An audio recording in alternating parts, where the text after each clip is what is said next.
TV yìí mo fẹ́ máa wò, ọ̀rọ̀ tó jẹ tí ń gbèsè mo fẹ́ gbọ́, ètò lóríṣiríṣi wọ́n wà lọ́lọ́kan òjọ̀kan, ìròyìn tó kojú òṣùwọ̀n àtàwọn ọ̀rọ̀ àgbọ́ fi kọ́gbọ́n, eré wọlé fún tẹ̀rù tọmọ tèwe tàgbà ẹ má fi para.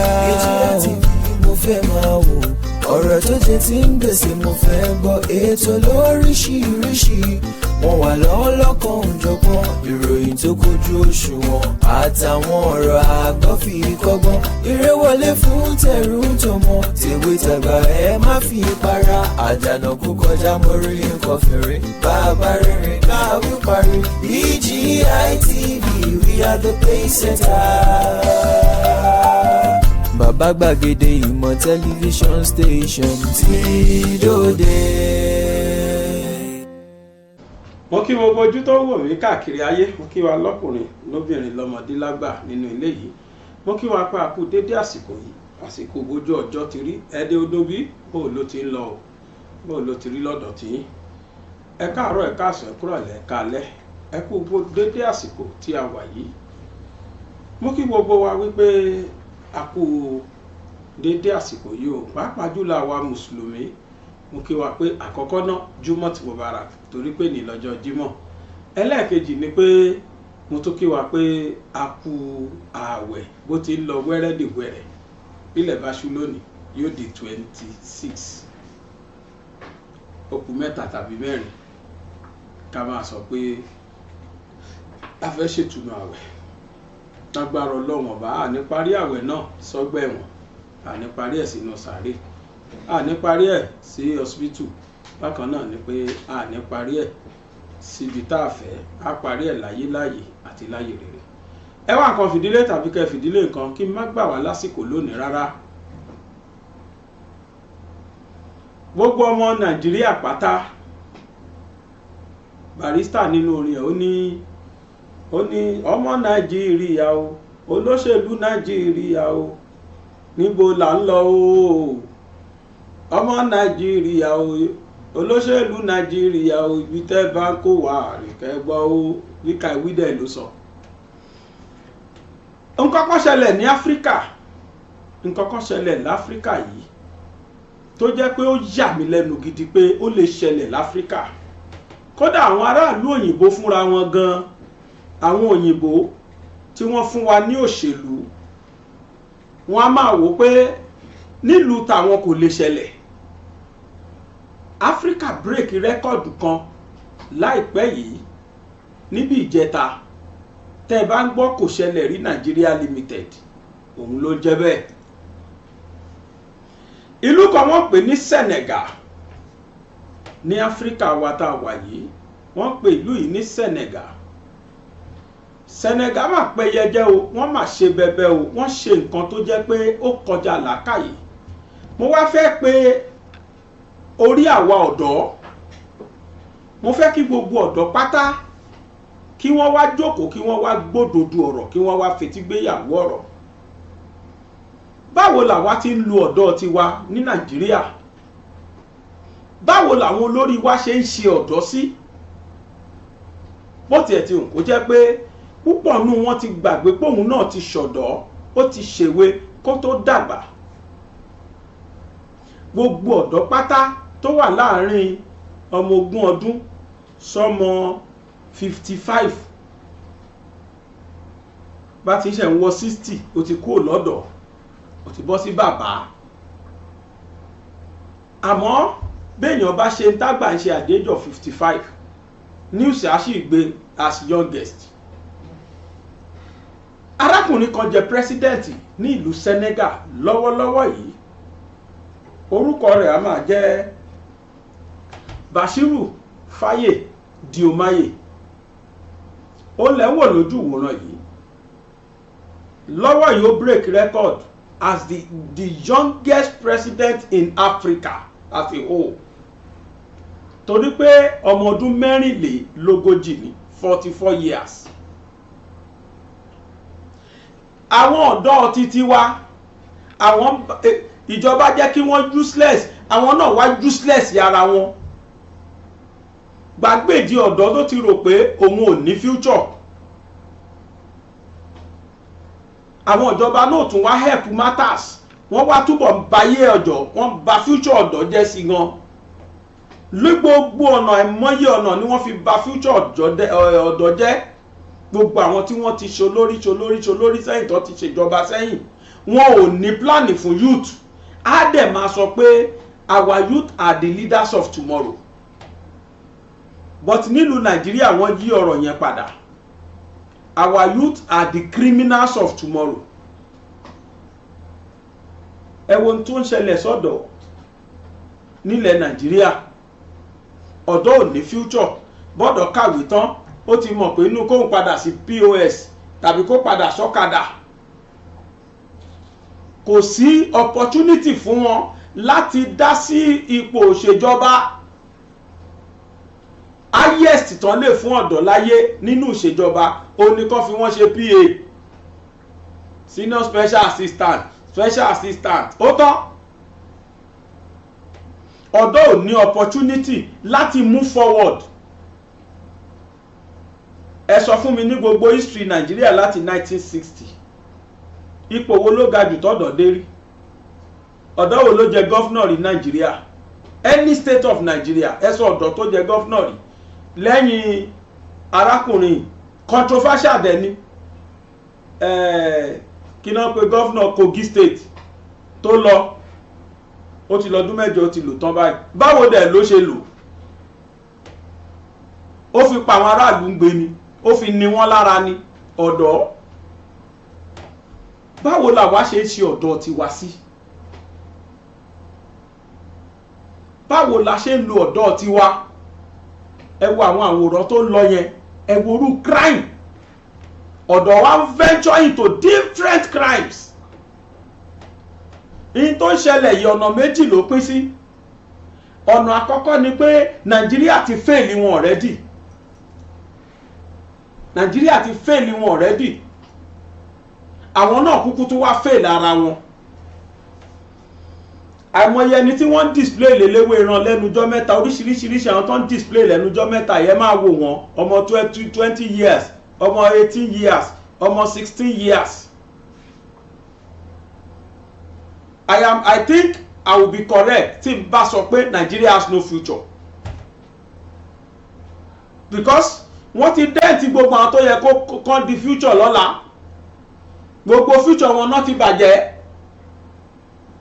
Ẹ wo èjì ọmọ Bashiru Diomaye Faye yẹn. The guy is just, in fact ìjọ tó pé ọmọ 44 years gangan ni wọ́n dìbò fún as president.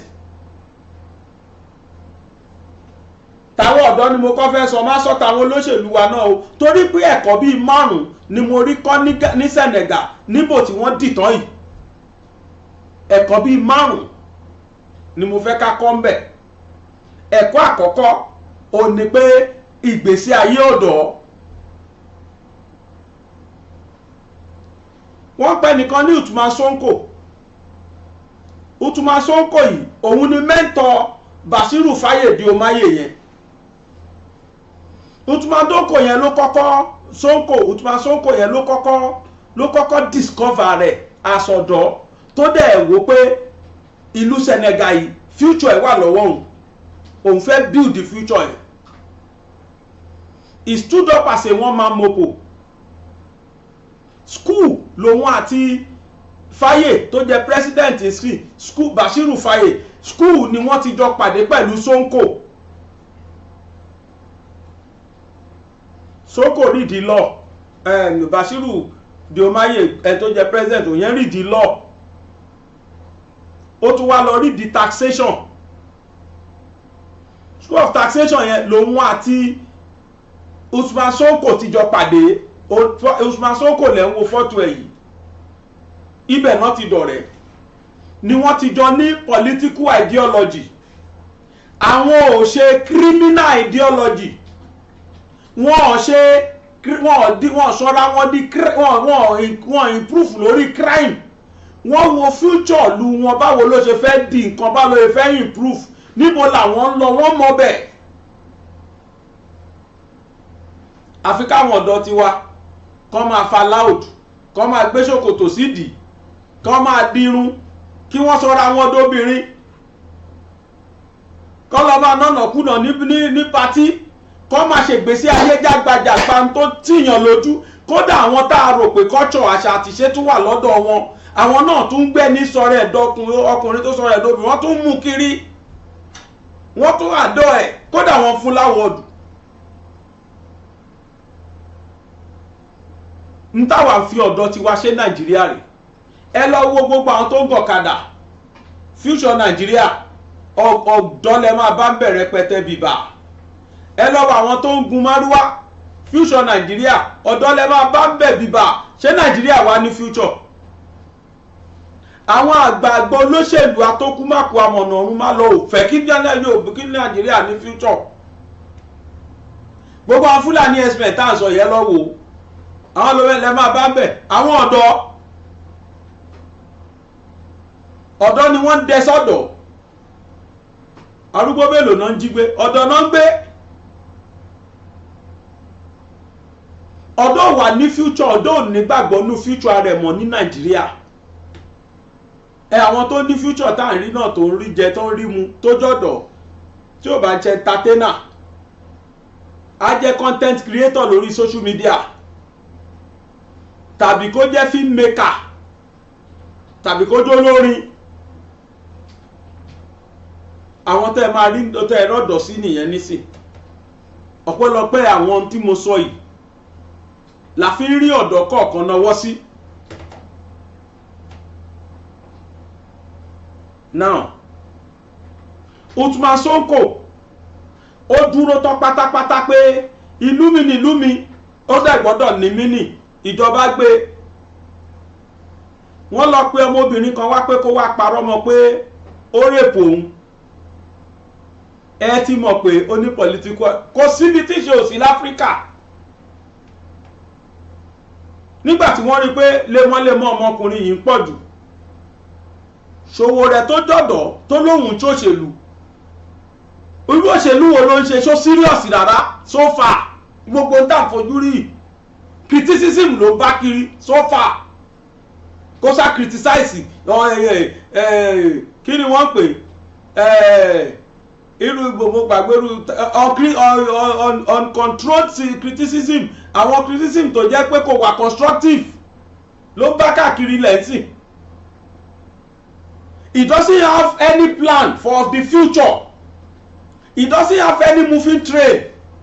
Ẹ wo political idea Sonko. The man knew what he was doing. Ó dẹ̀ enter government little by little tí tó fi di public figure. Government wá jókòó wá wò pé ọmọ yìí ọwọ́ tó ń gbé yìí very small boy, òun náà inú early 40s ló wà. Ńgbà tó ń wọn àti Bashiru Fáyè tiẹ̀ tó wá pàdé, wọ́n wá the best of friend. Ó rí pé the same political ideology lòun náà ní, ó fà mọ́ra. Synergy yẹn wá lé fún government of the day débi pé wọ́n ra ẹ̀wọ̀n sí Usman Sonko, wọ́n ra ẹ̀wọ̀n sí lẹ́sẹ̀. Ó kù Bashiru Fáyè níta, ilé ẹjọ́ dá Usman Sonko lẹ́wọ̀n, wọ́n fi sẹ́wọ̀n bẹ́ẹ̀. Bashiru Fáyè ò wá dúró, ó wá bẹ̀rẹ̀ sí ní fire government from right center lórí ẹjọ́ tí ilé ẹjọ́ dá Ibrahim Fáyè, Bashiru Fáyè, ó bẹ̀rẹ̀ sí ní criticize ẹ̀. Wọ́n wá tún gbé òun náà, kí ni wọ́n gbé fún? Wọ́n gbé fún contempt of court. Wọ́n tóun náà mọ́lé the same prison yard. Ṣùgbọ́n pẹ̀lú wọ́n ṣe wà ní prison yard yẹn, àwọn méjèèjì strategize lórí báwo ni Senegal ṣe máa gbòmìnira kúrò lọ́wọ́ France.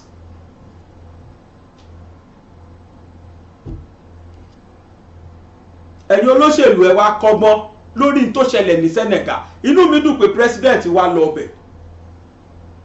Wọ́n mú àwọn méjèèjì papọ̀ sí sẹ́ẹ̀lì kan náà, sí prison kan náà, wọ́n wá jọ strategize.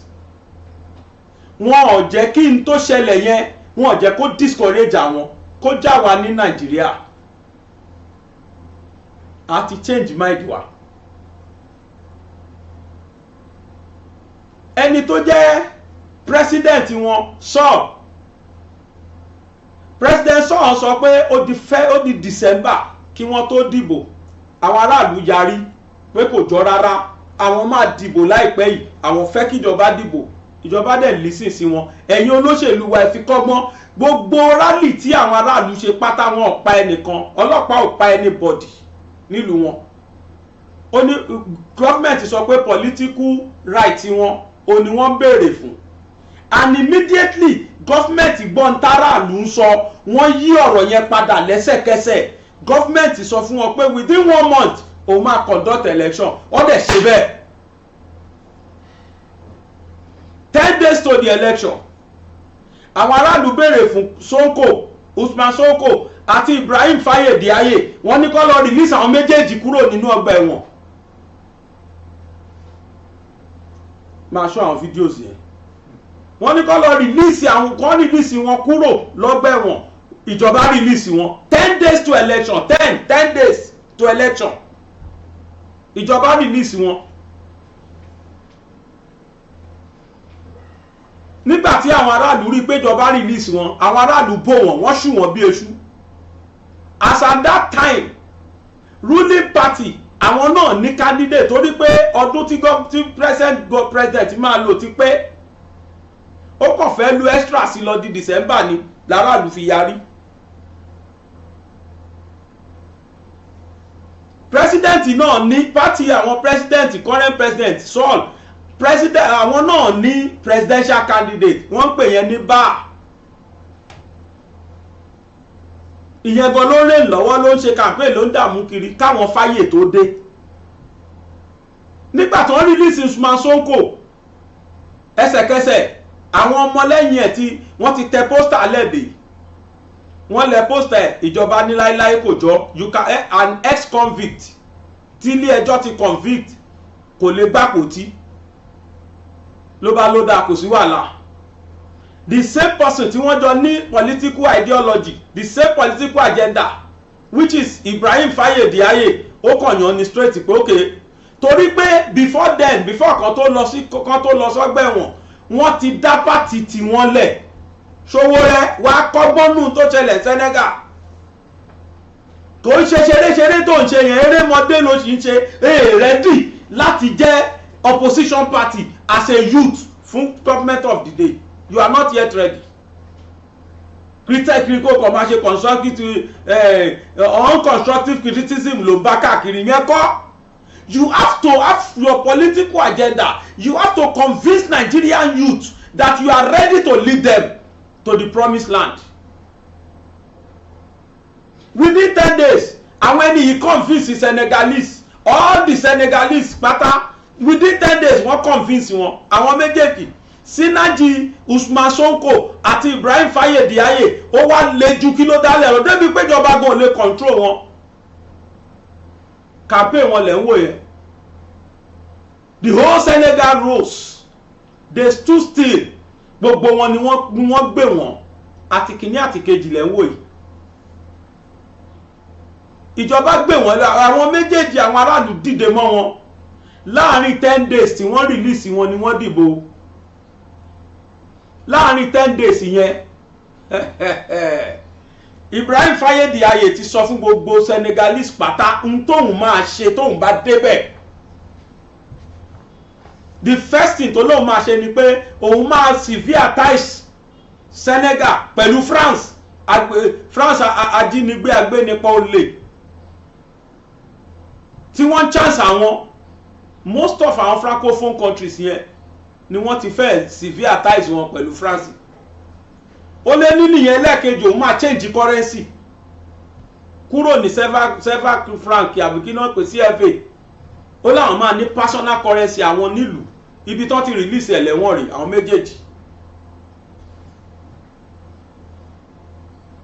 bí eré ó lóun máa empower youth òun máa mójútó job creation employment generation then ó ní gbogbo àwọn tí wọ́n ti fìyà jẹ òun máa make sure pé injustice òun ká kúrò lẹ̀ then ní tó tún wá ga jù ni pé ó ní judicial system àwọn ti wà corrupt ó lóun máa make sure pé òun revive judicial system àwọn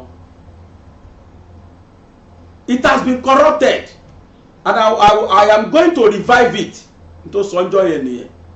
Àwọn manifesto ẹ̀ ó ti kọ́ dání látẹ̀wọ̀n, wọ́n ti mọ táwọn fẹ́ ṣe. Wọ́n jáde tán báyìí láàrin 10 days. They gave the whole nation their manifesto and everybody accepted them. Ibrahim Faye, Bashiru Faye, Diaye tẹ́ ń wò yìí, ó win election yẹn convincingly, kódà wọn ò tí ìkàbò tán tí bá ti ń congratulate ẹni tó jẹ́ ẹni tó jọjọ́ opposition party síra wọn, major contender tí gbogbo ayé ti rò pé òun ló máa win, ẹsẹ̀kẹsẹ̀ ló ti ń congratulate Bashiru Faye Diaye wípé congratulations, ìwọ ni next president. First round tọ́tẹ̀ tí kọ́kọ́ kàbá ìtúyẹn ti rí pó ti nà ń pa with about 50-something% ló ti accept pé tó o ti win, congratulations. Wọ́n ọ̀dẹ̀ torí ẹ̀ lé ẹ̀mí ẹ̀ pa, wọ́n torí ẹ̀ sọ pé kọ́lọ́pàá lọ máa yin grenadad sí, wọ́n torí ẹ̀ sọ pé kí wọ́n máa gbé, wọ́n tún protect ẹ̀ ni. This is a lesson to Nigeria and Nigerians. Ìlú tó fẹ́ àtúnṣe, ìlú tí wọ́n fẹ́ kí ilé ayé àwọn dáa, ìlú tí wọn ò fi irọ́, yes àwọn olóṣèlú wọn náà fi irọ́ lò gbèsè ayé, but àwọn aráàlú wọ́n capture àwọn olóṣèlú wọn, wọ́n gba ẹ̀tọ́ wọn lọ́wọ́ olóṣèlú listen sáwọn aráàlú, wọ́n listen sí nǹkan táráàlú fẹ́, wọn ò ní kí wọ́n lọ pa aráàlú. ẹ mọ iye ẹni tí ẹ mọ iye àwọn táwọn ọlọ́pàá táwọn security tí wọ́n fún omi gbóná padà nù, stray bullet ẹ mọ iye tó pa. Oríṣiríṣiríṣiríṣi làwọn ọ̀dọ́ náà ẹ jẹ́ ká kọ́gbọ́n lórí n tó ṣẹlẹ̀ ní Senegal.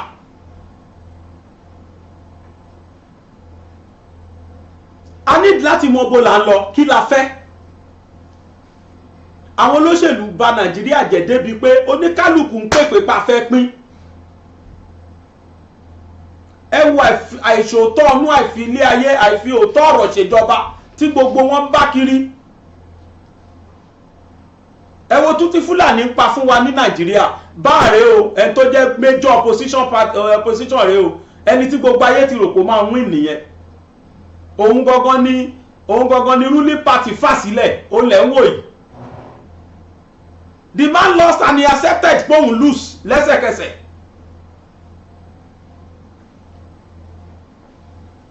Díọ̀lá àwọn èèyàn sì ń kọrin pé Tinubu ò wọlé, kìkìní ìwé òtí kìíní kan. Nigeria, we don't know what we are doing. It's high time ká retire gbogbo arúgbó pátá tó sì kú di òṣèlú, kí wọ́n filẹ̀ fáwọn ọ̀dọ́. Look at what happens now. Ẹ fún Senegal ní ọdún méjì péré, kẹ́wo tó tó fẹ́ pa mbẹ̀. Máa yìí sọ pé òun máa empower agriculture nílùú òun. Many things ló ti ní kúlà fún Senegal. Senegal gan mọ̀ pé àwọn ti bọ́ nínú wàhálà. Senegal mọ̀ pé àwọn ti bọ́ nínú poverty because ọ̀dọ́ ló rúlù sí. Ọ̀dọ́ tiwa mélòó ni wọ́n lè tì síwájú tó capable, tí kìí ṣe criminals ló pọ̀ jù nínú àwọn ọ̀dọ́ wa sìn. Ọ̀dọ́ mélòó ni wọ́n lè tì síwájú bẹ́ẹ̀ Nàìjíríà tó capable. Tó bá tiẹ̀ capable kó tiẹ̀ ní lẹ́nu ọ̀rọ̀ dé òkè dérú bí táwọn gáìsì lọ́rọ̀ dé. Just èèyàn méjì wọ́n dẹ̀ da omi òṣèlú Senegal láàrin 10 days, wọ́n rò rògbòrògbò. Ẹ̀kọ́ tí mo tún wá kọ́ ń bẹ̀ ni pé the outgoing president àti the current president látijọ́ tí wọ́n ti announce ìbò náà ti pera wọn, náà ti jọ ń bára wọn ṣe, náà ti so mọ́ra wọn, náà ti jọ ń rìn kiri. Fáyè lẹ́ ń wò yìí pẹ̀lú ẹni tó jẹ́ outgoing president Saul. That is Nigeria for you. Ẹ wo òṣèlú, ẹ wo tó ṣèlú ń ṣe. Máa yẹn rèé o, òun náà so mọ́ra wọn, á dọ́fà fún peacefully, wọ́n jọ rìn, ó mú káàkiri gbogbo inú Aso Rock ìlú títí wọn ilé presidential villa wọn mú kiri wọn mú káàkiri ọ̀nà méjì rẹ̀ àti Sall tó ń lọ àti Ibrahim Faye àwọn méjèèjì lẹ́rí yẹn Bashiru Faye àwọn méjèèjì lẹ́rí tán jọ ń ṣe yẹn nígbà tí ó hand over tán fídíò yẹn wọ́n ṣú ẹ̀ débi tó ti lọ wọ plane presidential jet tó gbé lọ sínú ìlú ẹ̀ lábúlé ẹ̀ bóyá kúrò ní abúlé ẹ̀ ló gbà lọ ẹ wo aráàlú ẹ wo ìlú bó ṣe rí torí pé wọ́n rí pé nǹkan tuntun omi tuntun ti rú ẹja tuntun ti wọnú odò nílùú àwọn inspector general wọn lè ń wò yẹn that is oh God ẹ wo èjì boy yẹn look at his age 10 days péré tó di election ni wọ́n release ẹ o lọ́gbẹ̀wọ̀n aráàlú béèrè fún ìjọba yẹn dẹ̀ accept bó jẹ́ Nàìjíríà ni tíjọba ti mọrú agbára tó ní wọn ò ní fílẹ̀ until after election then kò ní farare ṣe election yẹn tó bá tiẹ̀ fílẹ̀ wọn ò win chọ́ǹtẹ̀ wọn ò arrest ẹ̀ wọ́n fi sílẹ̀ ó campaign ó dẹ̀ win convincingly ẹni tó dẹ̀ ẹ̀nà ìyẹn accept immediately pé nà òun ó dẹ̀ congratulate ẹ̀ party ẹ̀ tó jẹ́ ruling party wọ́n congratulate ẹ̀ party wọn pé ó win 50% ló fi lead. ẹ̀kọ́ ńlá ní fún Nàìjíríà ẹ wò bó ṣe jẹ́ ọmọdé tó Maxwell ẹni tó jẹ́ president wọn ni Sonko lẹ́wọ̀ lẹ́gbẹ̀ẹ́ yìí Usman Sonko àwọn méjèèjì synergy wọn ó dẹ̀ change system Senegal wọn ò win chọ́ǹtẹ̀ wọn ò bá tiẹ̀ jẹ́ wọn ò kò sí tán ṣe fún wọn ò ní kúfúlẹ̀ then another point tí mo tún fẹ́ fàyọ kò sign any agreement pẹ̀lú ìran kan ní Senegal ìran kan ò command ẹ̀ bíi tí Fúlàní ṣe táwọn northern ṣe ní Nàìjíríà tó máa pàṣẹ ó lè wọlé bó ṣe ń ṣe yìí ó ní wọlé next election kò sí yẹn Senegal o ìran kan ò pàṣẹ fún Bashiru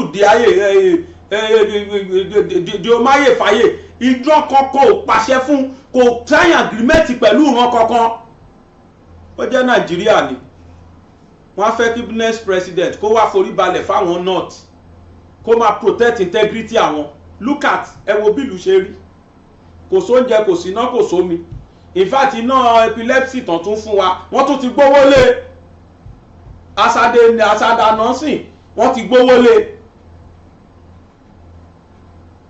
gbogbo nǹkan là ní lọ́wọ́ ìní òṣìṣẹ́ kò sí refinery kò sí iná kò sómi kò sóúnjẹ kò sépo kò everything kò sí ni Nigerians are wallowing in poverty. We are sovereign and our National Assembly they are there busy making money. Our political leaders are busy making money at the expense of Nigerians. Ẹgbòrú change tó bá wọn ní Senegal àwọn táwa ń pera wa ní giant of Africa lé lórí nìyẹn. Ẹgbòrú ìtúsílẹ̀ kúrò ní oko ẹrú tó bá wọn. Àṣà ìgbà tí màá yẹ ti win election ní France ti nílùú ẹlú padà sí wọn náà ti ń bẹ̀bẹ̀. Ó sọ point blank kan tó dìbò ó lóun máa make sure pé òun severe ties mọye bí France ṣe ń control wọn ni wọn ò láǹfààní sí àwọn ò ní central bank wọn ò lè dátẹ owó wọn ò lè dáṣẹ owó wọn ò láǹfààní láti náwó wọn bọ́jẹ̀tì wọn France ni ó ṣe fún wọn gbogbo owó tó bá pa France lòun náà ń kó sí central bank France náà ń kó sí tó pánù lù wọn kí ló wá fi yàtọ̀ sí wọ́n ti wà lóko ẹrú nǹkan táwọn ọ̀dà francophone countries ṣe severe ties ní Africa àwọn Chad Niger nǹkan ọ̀kan gbogbo àwọn tó tí wọ́n severe gbogbo wọn pátápátá ni wọ́n yọ kúrò náà láwọn ò ṣe mọ́ eléyìí náà ti sọ bẹ́ẹ̀ sí in fact matter of fact ó ní currency tuntun làwọn máa bẹ̀rẹ̀ sí nílò báyìí ó lẹ̀ ń wò yẹn máa yẹn sọ pé ohun tuntun ti dé, àwọn agenda èrè o iṣẹ́ olóhùn máa pèsè iṣẹ́, òun dẹ̀ máa make sure páwọn tí yà ń jẹ iná lẹ̀ ń wò yìí gbogbo amenity then ẹja fishing olóhùn máa bá wọn improve ẹ̀. Nigeria níbo la wà?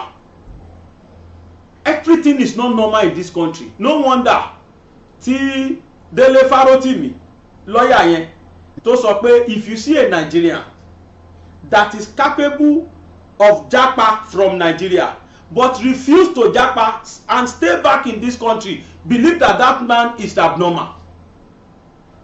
Mo gbọ́rọ̀ yẹn mo rò pé yes, you are correct. Only whatever they are doing will be an abnormal. Only because in Nigeria we encourage abnormalities, which is true. Are we not encouraging abnormalities? Ẹ wo tó ń ṣẹlẹ̀ sí Bobrisky, ẹ̀ṣọ́ normal. Ṣé láìfù tọmọ yẹn gbé ṣọ́ normal? Ẹ wo bí tọ́dọ̀ báyé ara wọn jẹ́ dé. In táwa ń pè ní normality nìyẹn Nàìjíríà. In táwa celebrate nìyẹn. This is a man, ọkùnrin sọkùnrin, ṣé gay kan lélẹ́yìí? Are we not encouraging gay with this man? Òun ni ó Bobrisky rẹ̀ pẹ̀lú ọkùnrin o. Ó dẹ̀ lóhun ò kì í ṣe gay. Kọ́mẹ́rì ẹ̀ wà pé gay lòun, ẹ̀rí kan rẹ̀ o. Boyfriend ẹ̀ ló jókòó tì yẹn. Ẹ wo bí tí àwọn ọ̀dọ́ bá yé ara wọn jẹ́ dé. Tẹ́ bá gbọ́ láyé pé wọ́n parade ní police headquarter káàkiri Nàìjíríà, ẹ lọ wo age range àwọn tó parade 30, 40, 15, 18 lè máa bá ń bẹ̀. Àwọn tó yẹ kó jẹ́ future leader country yẹn. And that is why that country is sinking every day. That is why Nigeria is no more working. Thanks to the politicians that ruined the future of the youth, and the youth also ruined their own future too. Ngbọ́n ni pé àwọn politicians ti ruin ẹ̀ fáwọn. They have no plan. Ẹ be afraid Nigerians, youth. Ẹ be afraid youth lérè pé in your future what are you planning to become in your future, and how are you planning for your future? Kò mọ tó lè sọ. Yahoo 419 olóṣó ntọ́ bá kiri tọ́ dà sí síta sí nìyẹn. Ẹ wo Bobrisky now, this is an example of a Nigerian youth. Ó sọ rẹ̀ dọ́bìnrin ọkùnrin dẹ̀ ni. Ṣé gbèsè ayé nìyẹn? Kẹ́ lè mọ̀ pé ntí Délé Fárótìmí sọ yẹn it is correct. Ẹ jẹ́ ká gbọ́ nǹkan tí Délé Fárótìmí sọ mò ń bọ̀. Lagos, because it was never intended for the soils of Lagos. But plant coconut. See, Teju, the apple tree will not grow in Lagos because it was never intended for the soils of Lagos. But plant coconut, it will thrive. I was born to live here, and so are you. But people go where they will survive, and that was all you did. But if you had come to me today to say to me, ẹ̀gbọ́n mò ń lọ o, I will probably not have said to you what I said at that time. Not because I will still believe that you were better off abroad. No, I still believe you are better off in Nigeria. But as you have heard me say, the first person who used that word escape was Seun Anikulapo. He said, "No, people are not migrating, they are escaping." The reality is that the Nigerian abroad is escaping, is not migrating. That you decided to leave at the time you did is a reflection of the wisdom you found in understanding the environment in which you have found yourself. It is not that anything is intricately wrong with seeking greener pastures in other climes. But I am telling you that in all of my travels, and I've been to a few countries around the world, I've been to a few countries, and I have never come across a single Nigerian who has told me that they are happy to be outside of Nigeria, but they have left because Nigeria has constrained them and rendered it very difficult for them to actualize themselves or to fulfill their potential. So it is the constraints of Nigeria that has led a lot of people to leave Nigeria. So the wisdom of your decision is unquestionable. But I am not sure that a day passes without you looking back at Nigeria, I'm not sure you can ever be happy if you had to cut yourself off completely from the mad country that you left behind. But when you speak with me and I tell you, the wise ones have left, it is the truth. The objective reality is that there is nothing about Nigeria to suggest that those of us who have stayed behind are sane. You actually have to be insane to have a choice about leaving Nigeria and then elect not to go. You actually have to be functionally insane to remain in Nigeria. In fact, it is my thesis and argument that if you truly want to know the insane Nigerian, look to the ones who have a choice as to where they will live and who can afford to live abroad but elect to stay behind in Nigeria. Anyone you know who can afford to live abroad and has refused to go and has stayed behind is a madman. The person has to be insane. Yes, now, the person has to be insane. How can you exercise a choice to remain in a place that is as functionally crazy as our country has become? Everything that should not happen, every abnormality has been normalized in our space. Everything that shouldn't happen is happening in this place. Everything. And yet, we all carry on as if it is completely normal. So, yes, I don't believe that it is right for a Nigerian to leave Nigeria and go abroad, especially America, because even the blacks who are born there, who are fourth and fifth generation, are not accorded the full rights of a human being. When the system can find its way to deal with them the way it is structured to deal with them, it still deals with them as though they are still enslaved. So as bad as he bad, the Nigerian soldier look at me too, I can shakara him. He doesn't know who my father is. If it comes down to that level, we can shakara each other. May God rest Pius Adesomi in his bosom. I read a piece that he wrote some years before he died, how he would have to drive all the way into the Canadian bush to go and hoot his horn. You know, he hadn't been hearing car horn, so he would drive into the forest to go and press his horn so that he can hear it, because it's too normal and sane in that place, and he's not used to the normalcy and sanity. We are Nigerians. Sanity is far from us because our country does not allow us the luxury of sanity. That is just the reality. So you have described yourself herein as being an insane person. If I was sane, why would I be in Nigeria?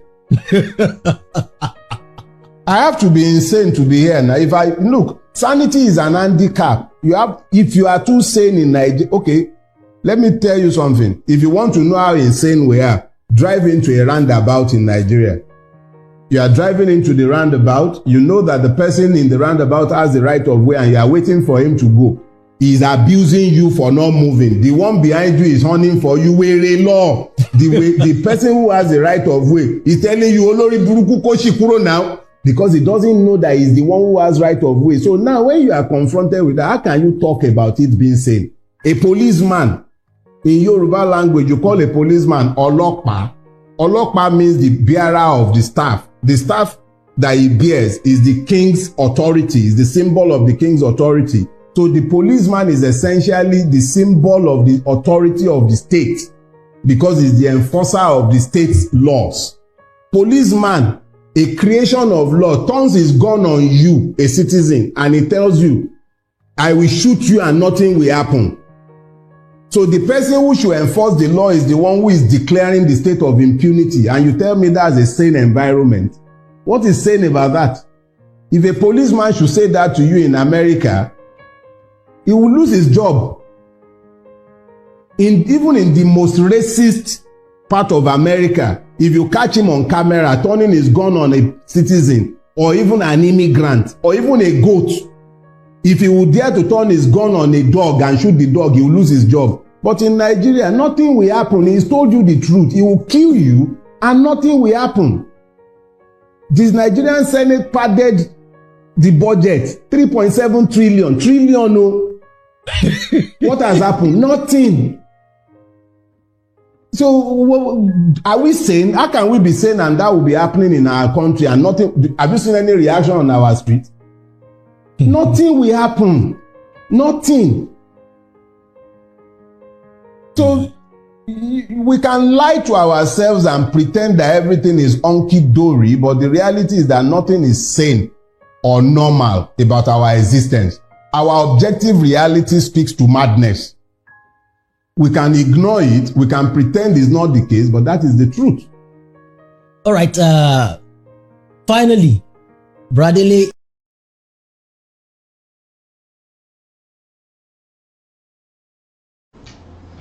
Ẹ káàbọ̀ padà.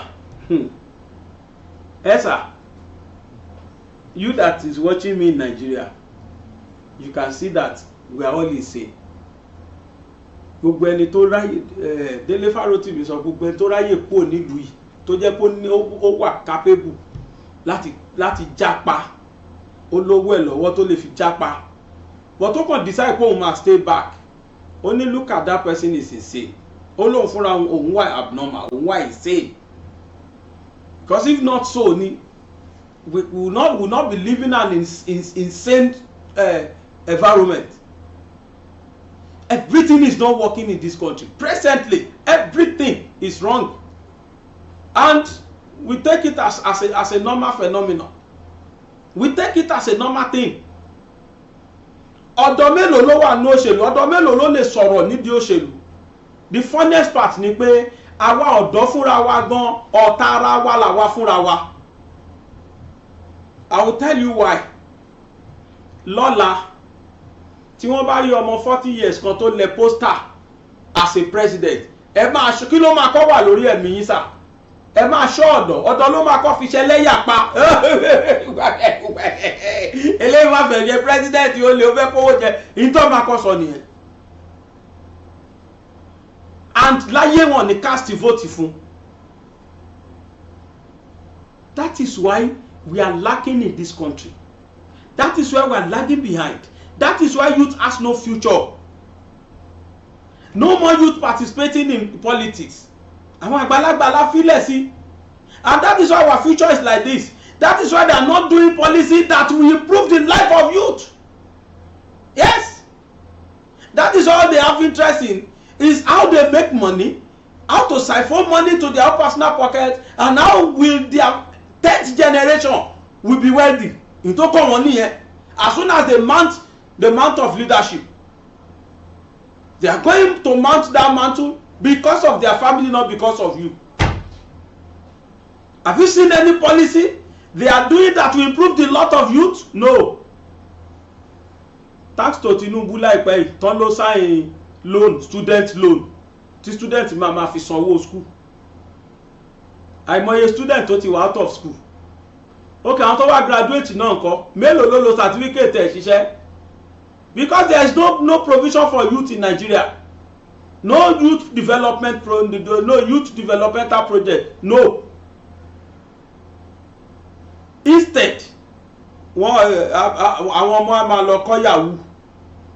Thanks to sport tó ń jẹ́ kára àwọn youth kọ̀ọ̀kan tó wúlò fún gbèsè ayé wọn at least in 100 odus Nigeria ló ṣì ní world record holder. Nínú àwọn sport kọ̀ọ̀kan Nigeria náà ṣì ń rọ́wọ́ mú. Ara àwọn area àti youth wá wúlò sí nìyẹn. But in politics zero tolerance náà ní fún youth nínú politics. Ẹ wo Senegal rè o. Ẹ jẹ́ àjọ lajúlẹ̀ káwo tútọ́mọ yẹn máa pa 44 years. Ṣó lè ṣẹlẹ̀ Nàìjíríà ṣá? Wọ́n á ti pa, wọ́n á ti ẹyọ yóò tún fúnra ẹ̀ lọ́ máa ro pa, ọ̀dọ́ fúnra ẹ̀ náà máa lo against ẹ̀.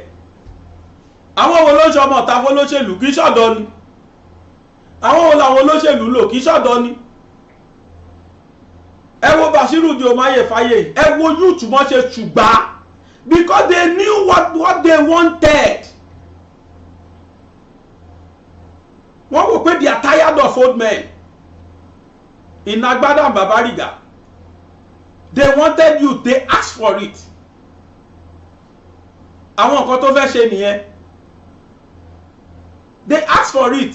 wọ́n dẹ̀ lọ release ẹ̀ wọ́n mọ̀ ìjọba tó release ẹ̀ ṣọ́ lè ṣe láyé Nàìjíríà tó lè ṣerú ẹ̀ àgọ̀dé bẹ́ẹ̀ àdé ìjọba wa ìjọba tó mọ̀ kò nítorí pé ó ń dàjọ́ ó fẹ́ domi ìjọba nù ni wọ́n ṣe fi sẹ́wọ̀n tó bá tiẹ̀ máa release ẹ̀ á jẹ́ after election wọ́n mọ̀ pé ó máa na àwọn wọ́n wá tó lọ release ẹ̀ ìjọba yẹn mọ̀ SAL mọ̀ pé ó máa na àwọn ó dẹ̀ lọ mọ̀ọ́mọ̀ release because àwọn aráàlú ti béèrè fún wọn in fact aráàlú ló béèrè wípé kó ṣe election within a month ó dẹ̀ ṣe election yẹn ó dẹ̀ release àwọn political detainees before the election and within 10 days tán release àwọn yẹn wọ́n dẹ̀ gbàpótí wọ́n lẹ̀ poster wọ́n campaign wọ́n dẹ̀ wọlé ìjọba dẹ̀ accept kó wọlé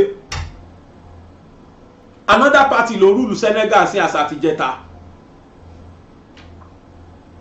look at him God president wa ló lọ kí yẹn yes that's our president at his age ẹni mélòó ni òjúlé èmi tí mò ń sọ̀rọ̀ yìí kì í ṣẹgbẹ́ and I begin to think ní in my entire life ǹjẹ́ mi gan tiẹ̀ ní dream wípé mo lè dépò tó wà yẹn none of our youth none kò sínú brain ẹnikẹ́ni nínú youth Nigeria because we were not permit we were not given the opportunity lọ́la ẹ jẹ́ kí youth lẹ̀ poster youth ẹgbẹ́ ló máa castigate ẹ̀rìn ẹlẹ́yà àti ẹ̀ tí wọ́n àti ẹ̀ tí kọ́ discourage ẹ̀ pa àwọn youth ni wọ́n béèrè fún Diomaye wọ́n ti rí àwọn ẹgbó bí tó ti bẹ̀rẹ̀ they started from the scratch they knew what they wanted they formed political party they now turned the political party to formidable party youth ọ̀dọ́ ni gbogbo wọn o for 10 days ẹ̀kọ́ ńlá ni now sí àwa Yorùbá sí àwa tá a jẹ́ Yorùbá ìgbésí ayé àwa ọmọ Yorùbá tá a jọ dọ̀ báwo la ṣe ń ṣe sí ǹjẹ́ a ní plan fún orílẹ̀-èdè wa náà wípé Yorùbá máa gba nation Yorùbá fẹ́ dá dúró Yorùbá níbi tó ń lọ ṣé àwa ọ̀dọ́ ǹjẹ́ a support àwọn akọ̀ discover pa àwọn àgbàlagbà náà là ń rí nídìí Yorùbá nation ara apá àmẹ̀tọ́ wa as a youth òun náà ló ṣẹlẹ̀ nọ́tánà ń pariwo wọn Nàìjíríà fún wa wọ́n dẹ̀ ń ṣe wá lẹ́rú a dẹ̀ ń rí they were proving it to us they are above us they are more than us we are not in the same caliber we are not in the same category and we say we are all six geopolitical zones gbogbo nǹkan tó ń gbà ju tiwa lọ gbogbo ẹ̀tọ́ ó ju tiwa lọ àwọn náà náà máa wọ yunifásitì tó dájú náà máa sọ fún ẹ pé education less advantage state làwọn wọ́n bá mú 100 wọ́n á mú 2 fáwọn a dẹ̀ sọ pé kan náà ni wá gbogbo àwọn nǹkan yìí ló yẹ kọ́dọ̀ ti kọ̀ ọ̀dọ́ kan ṣo tá a rí náà tó lóhùn gbà kò tí yẹyẹ ló fi ń ṣe mi ò rí seriousness láre I must confess to you tẹ́ bá ń gbọ́ mi Mr. Sowore I'm sorry to say I don't see any seriousness in you so far erémọdé ni mo rí pé ẹ ṣì fi ṣe ẹ ń rí lọ́kàn yín pé ẹ ṣì kéré you can't attain that post if Nigerian youth saw you today or sees you today that you are serious bíi tí n táwọn fáyè ṣe ní Senegal why not ẹ̀kọ́ ni kó jẹ́ fún gbogbo youth ilẹ̀ Yorùbá mo fàsìkò ìpè yìí pé you should wake up from your slumber take your future into your hand take your right ẹ láwọn tó dìde tí wọ́n take future wọn gbogbo tó gbà lọ́wọ́ wọn ni wọ́n fún from prison to president kò ṣe ń ṣẹlẹ̀ ní Nàìjíríà kì í ṣe ní àkọ́kọ́ kì í ṣe ní ẹ̀kejì kódà láfíríkà kì í ṣe ní àkọ́kọ́ kì í ṣe ní ẹ̀kejì yes mi ò lè wakú kò lè jóye lé bàbá ẹ̀ if you are not ready to sacrifice you cannot gain for every price you want to enjoy there must be a price you will pay price yẹn Bashiru Diofayemaye ó ti pay ẹ̀ Usman Sonko ti pay ẹ̀ àwọn méjèèjì they are enjoying it now they are taking their country to the promised land very soon because that promised man is on the seat now. àwa ọ̀dọ́ Nàìjíríà àwa ọ̀dọ́ ilẹ̀ Yorùbá mo fi fídíò yìí pè wá ká jẹ́ kó rí wa pé let everybody go back to the drawing board, let everybody sit down and think, where am I going, where am I heading my life to, what am I going to become in future? The future is here. Ìta ṣe táwọn arúgbó lo life wa ti tó. Ẹ jẹ́ kọ́dọ̀ serious, ẹ jẹ́ kọ́dọ̀ mọ nǹkan tó ń ṣe. Ọ̀dọ́ kan rèé ló ti pè wá níjà ìlú Africa. African youth must stand up. And we must rise to the occasion and ask for our rights. This is the time. Look at him. Gbogbo ayé ló wá celebrate. Yes, because he knows what he's doing. Because he has planned for that decades ago. Àtòun àti Sonko. You see, you have to move with the rightful people. Most of ọ̀dọ́ wa tó corrupt lẹ́ni, peer groups ló kó bá wọn. Most of them comes from very good home. In fact, a matter of fact, ẹlòmíì wá láti ilé àfáà, ilé pastor. But wọ́n bá data peer groups tó máa choose, ẹni máa bàgbésí ayé wọn jẹ́ ni. Tó bá máa ń rọba lẹ́nì, ẹgbọ́n kan tán sọ. Tó bá mú kidnapper lọ́la, ẹgbọ́n kan tán máa sọ. Ṣebí kan ló ń ba ayé jẹ́ kiri. Tó dẹ̀ celebrate. Ẹni yẹ kí wọ́n sọ lóko pa. Portable ó ní ẹlẹ́ ló kò pa. Bàbá máa bẹ́ Dáúd àbálẹ̀ kọrin yẹn. Ẹni tó yẹ kó lẹ̀ lóko pa tó sọ di celebrity. Èèyàn ó ń ba ayé jẹ́, ń fọyàn lójú, ó ṣe tó ń bàyàn nínú jẹ́, yóò tuntun celebrate. Ọkùnrin gbé ọkùnrin lọ bá sùn. Ẹ wá ní kádùá gbà nuru ilé ayé bẹ́ẹ̀. Ṣé ẹ̀ka tán lúùtù ni? Ẹ̀ka tán Lot nínú Bible tí Mùsùlùmí pè ní ànábì Lut. Ẹ̀ka tán ẹni. Kí lẹ rò kó pa àwọn ọjọ́ ẹ̀rún? Ṣèbọ́kùnrin bọ́kùnrin sùn ni. Tọ́lọ́hun bínú pàlú yẹn run. Ntọ́lọ́hun bínú pàlú kan òun sí ní ọ̀dọ́ tí wá ń ṣe là ń dunnú sí. Bó ṣe ń náwó ní pátí. Àwọn kan ló ń sàn fún lówó yẹn. Iná olóṣèlú náà gbọ́ pé nínú wọn ń gbé ọkùnrin sọ́kùnrin fa. Kí ni ìbáni nígbàyà? Irú plastic surgery wo ni ò bá ṣe? Ó wá yọ̀dí ó yọ ọyàn aṣọ. Ẹni tí gbèsè ayé ẹ̀ ti ní dent. Tó yẹ kẹ́ pé jókòó kẹ́ bá sòdodo ọ̀rọ̀. Ẹwé sọ́dọ̀ ẹ̀dà. Àwọn tí wọ́n tún wá láwọn gbàṣàga tí wọ́n ń ṣe Yorùbá play tí wọ́n fi hàn wá tó ń sọ pé àwọn gbàṣàlẹ̀ Yorùbá ga wọn látún bá nínú bàjẹ́ ni wọ́n identify pẹ̀lú irú ẹni bẹ́ẹ̀. Ṣé ìran Yorùbá kan ń múra bẹ́ẹ̀? Ìran Yorùbá kan sọ̀rọ̀ ẹ̀dọ́bìnrin. Ṣé ìran Yorùbá kan ṣerú ẹ̀? Ṣó wà nínú àṣà àti ṣe ilẹ̀ Yorùbá? Wọ́n wá ní EFCC gbé. EFCC ò tí ì gbé. Ó sì máa lo ẹ̀wọ̀n gbére. Àfi tí ò bá borí lé Ọlọ́run jẹ́ lókù. Àsìkò ti tó tọ́lọ́run tó fẹ́ gbàgbára lọ́wọ́ ẹ̀. Portable Ọlọ́run ò ní jẹ́ ó kú láéláé. Bó o bá kú ò ní kú láéláé. Tó rẹ́ni bá kú láéláé lẹ́ni tó kú tí ò rọ̀mọ́ fílẹ̀ sáyé. Story tiẹ̀ ti parí nìyẹn. Wá dàgbà wá dògbò. Ó ṣeun bó ṣe ń bá mi fún jẹ. Kódà mo fẹ́ ní tó ṣe ló jẹ́ kí EFCC ráyè tiẹ̀. Ṣóṣẹ̀ náwó ń patí ni. Ẹniọlá Badmus lọ fúnra ẹ ní brain. Lọ fúnra ẹ ní brain. Ẹyẹ bá yí ọ̀dọ́ jẹ́ nílẹ̀ Yorùbá ká ẹlẹ́ẹ̀ṣẹ̀hun yìí. Kò sí nínú àṣà àti ṣe ilẹ̀ Yorùbá. Ó wá sunkún. Kan ṣàánú ẹ o. Owó talé ni o tàná ni o. Tóbi ṣe fíìmù. Lẹ́yìn ẹkún ọ̀hún kọ́ crocodile tears ló já sí. Because a tún sì rí ẹ pẹ̀lú ẹ̀. Tẹ́sí jọ sọ́ra yín mú kiri. Bẹ́ẹ̀ bá tiẹ̀ bára yín sùn jẹ́ kó jẹ́ kọ̀rọ̀ má jẹ́ ó jẹ́ gbangba. Ẹ má bàyàn lójú jẹ́, ẹ má bàyé jẹ́ mọ́. Ẹ̀yin youth, wake up from your slumber. This is a call to everyone, a wake up call to every one of us. Ṣé n tí Bobrisky ṣe kiri yẹn dá? Kì í ṣòun nìkan o.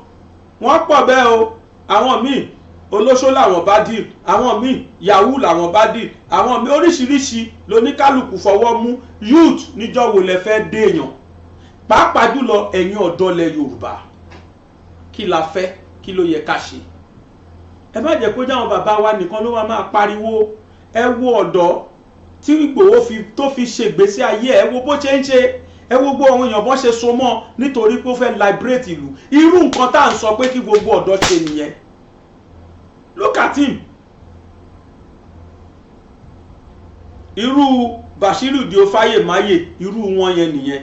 nírú àwọn Ìgbòho tá a rí yẹn but àwọn ọ̀dọ́ ṣùgbà òun wọ́n ṣùgbà fáyè àwọn ọ̀dọ́ tí wá ń bí òmò tán fẹ́ ẹ̀yin olórí wa ẹ kọ́gbọ́n nínú tó ṣẹlẹ̀ ní Senegal ìbòjọ́ 10 just 10 days lọ́ fi prepare fún just 10 days péré wọ́n dẹ̀ dìbò yẹn ó dẹ̀ ṣeéṣe kò dẹ̀ sí violence ẹni dẹ̀ mú ìwọ̀n dẹ̀ gbéjọba fún wọn kò dẹ̀ sí wàhálà kankan ṣé bí gbogbo àwọn olórí lọ bẹ̀ bó lórí tiwa náà lọ bẹ̀ ṣé bí everybody yín lọ bẹ̀ ṣé gbogbo ẹ̀yin olóṣèlú náà fojú ara yín rí ẹni tí ò lọ rí inú yín wọn sọ pé ó kéré kí wọ́n dà lágbónu wọn yíbò wọn dàgbò ẹnu wọn ṣe wàhálà wọn pa ìjọba yẹn tún release ẹ̀ ní 10 days to election within that 10 days ó dẹ̀ win election look at him wọn dẹ̀ cheat ẹ̀ wọ́n gbé fún àwọn arúgbó táwa pè lọ́dọ̀ mi kí ló ń pe obituary obi ṣe youth ní ta ni lọ́mọ ọdún mélòó àní káwa náà ká ṣe tó tọ́ pàápàá jùlọ àwa Yorùbá ẹ̀kọ́ ni kí lè jẹ́ fún wa ẹ̀kọ́ tó ga ni kó jẹ́ fún wa káyé ṣe tí ó tọ́ ká fòdodo lólé ayé kí ilé ayé wa lè rojú kí Nàìjíríà lè ráyè kí ilẹ̀ Yorùbá kó lè gbòmìnira ẹ̀ ní wọ́rọ̀wọ́sẹ̀ kó má sí wàhálà otherwise ìtàkò sínú ẹ̀yìn ìwà ọ̀dájú ni gbogbo àwọn olóṣèlú wa wù ìwà ọ̀dájú tí kì bá ṣe bẹ́ẹ̀ ni wọ́n rán àwọn governors wa sí wa ìlú rí dàgbàjàgbà bó ṣe rí ebi ń paráàlú ẹ̀yìn ra mọ́tò lójoojúmọ́ ṣé gbèsè ayé nìyẹn ṣé òṣèlú nìyẹn òṣèlú tó gbọ́dọ̀ ṣòótọ́ tó máa nífẹ̀ẹ́ ìlú láfẹ́ tó máa nífẹ̀ẹ́ aráàlú ẹ wo level of inflation ní Nàìjíríà presently Ọlọ́run á ṣàánú wa ẹ yọ̀ǹda mi báyìí I rest my case.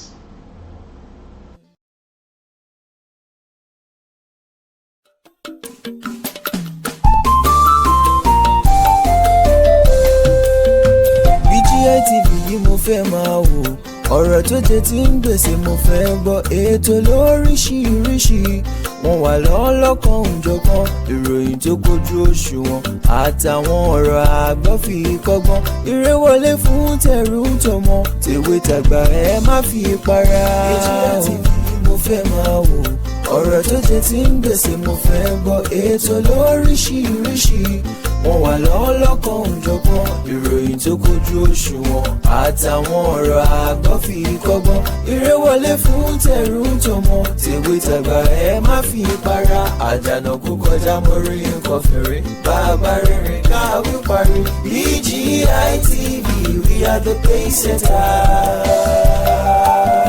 Bàbá gbàgede ìmọ̀ tẹlifíṣọ̀n station tí dòde.